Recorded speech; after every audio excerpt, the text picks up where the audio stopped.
Good morning, students. It's time for your science class.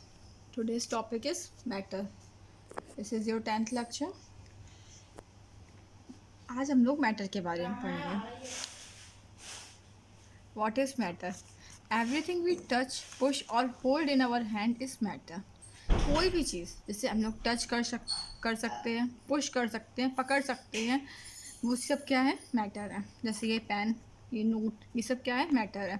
Anything that has wait and occupies space is matter. कोई भी चीज़ जिसका कोई wait होता है या जो कोई जगह कवर अप करती है, वो क्या होती है?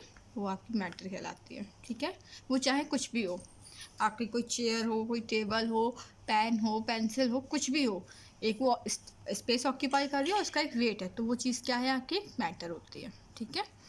States of matter. Matter exist in 3 states. Matter आपके 3 स्टेट्स में होते हैं. या तो वो सॉलिड होंगे, या तो वो लिक्विड होंगे, या तो वो गैसियस फॉर्म में होंगे. ठीक है. मैटर आपके 3 स्टेट्स में एग्जिस्ट करते हैं. या तो वो सॉलिड होंगे, या वो लिक्विड होंगे, या फिर वो गैसियस स्टेट में होंगे. तो फर्स्ट हम लोग रीड करेंगे सॉलिड के बारे में.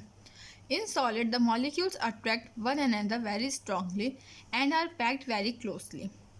जो सॉलिड के मॉलिक्यूल्स होते हैं वो एक दूसरे, उनमें जो फोर्स ऑफ अट्रैक्शन होता है बहुत ज़्यादा होता है, वो एक दूसरे को अट्रैक्ट करके रखते हैं, इसीलिए वो स्ट्रांगली पैक्ड होते हैं. ठीक है. The solid have definite shape and size and they are generally hard. Solid का एक डेफिनेट शेप होता है, एक डेफिनेट साइज होता है, इसीलिए वो जनरली कैसे होते हैं? हार्ड होते हैं.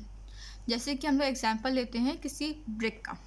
ब्रिक होता है, आप ब्रिक को चाहे कितना भी प्रेस करना चाहें, आप प्रेस करने की कोशिश करेंगे, उसको दबाने की कोशिश करेंगे, वो दबेगा नहीं. वो टूट सकता है बट वो प्रेस नहीं होगा, क्योंकि उसका एक पर्टिकुलर शेप है, पर्टिकुलर साइज है. ठीक है, इसीलिए वो हार्ड होता है. इस डायग्राम के थ्रू हम लोग समझेंगे सॉलिड के मॉलिक्यूल्स कैसे पैक्ड होते हैं. आपको दिख रहा है ये एक सॉलिड स्ट्रक्चर है. इनके मॉलिक्यूल्स, ये मॉलिक्यूल्स हैं 1 2 3, ये आपको मॉलिक्यूल्स दिखाई दे रहे हैं.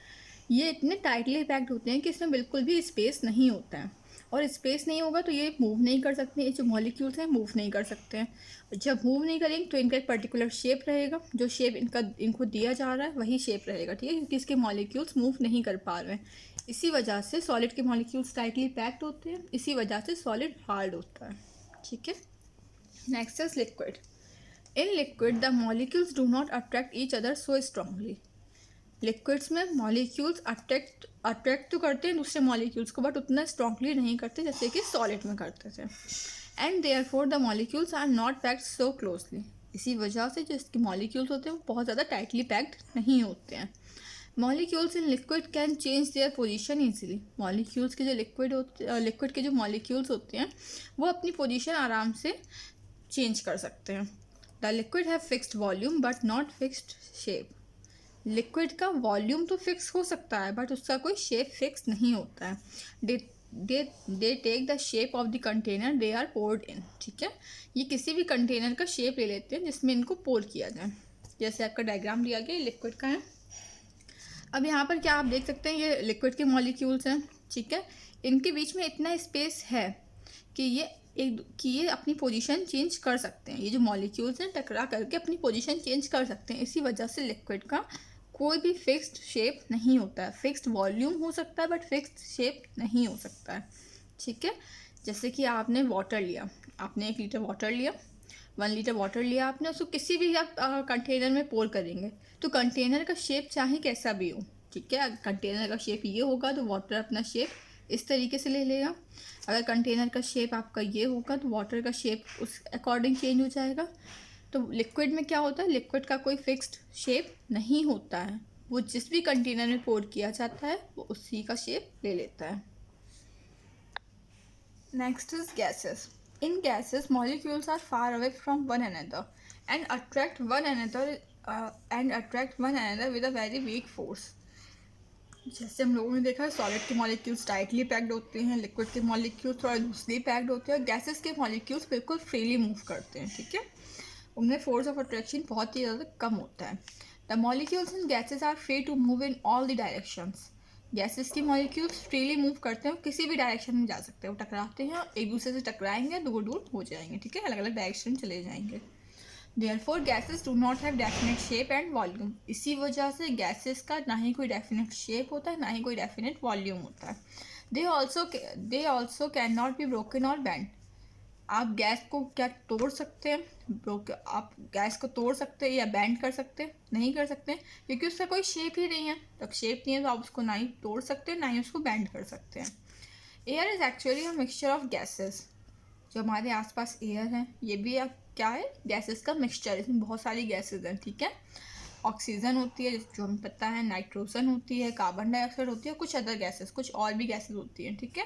तो एयर क्या होती है, एयर इन सभी गैसेस का मिक्सचर होते हैं। अब हम लोग देखेंगे गैसेस के मॉलिक्यूल्स के बारे में। जैसे ही हम लोग गैस के मॉलिक्यूल्स देखते हैं, इनमें कितना ज़्यादा स्पेस है, आप लोग को दिखाई दे रहा होगा।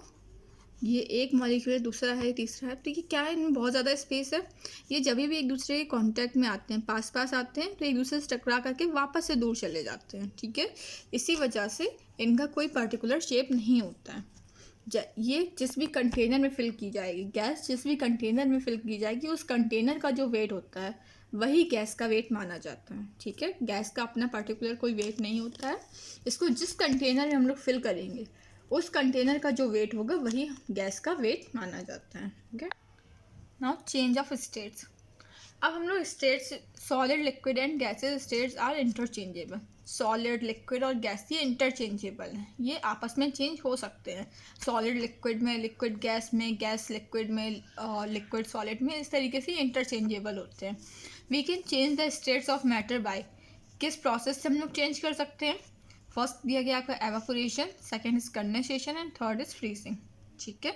पहला है आपका एवापोरेशन, दूसरा है आपका कंडेंसेशन, तीसरा है आपका फ्रीजिंग। इस मेथड से हम लोग जो मैटर होता है, जो भी कोई है ना मैटर है, उसको हम लोग इंटरचेंज कर सकते हैं, ठीक है।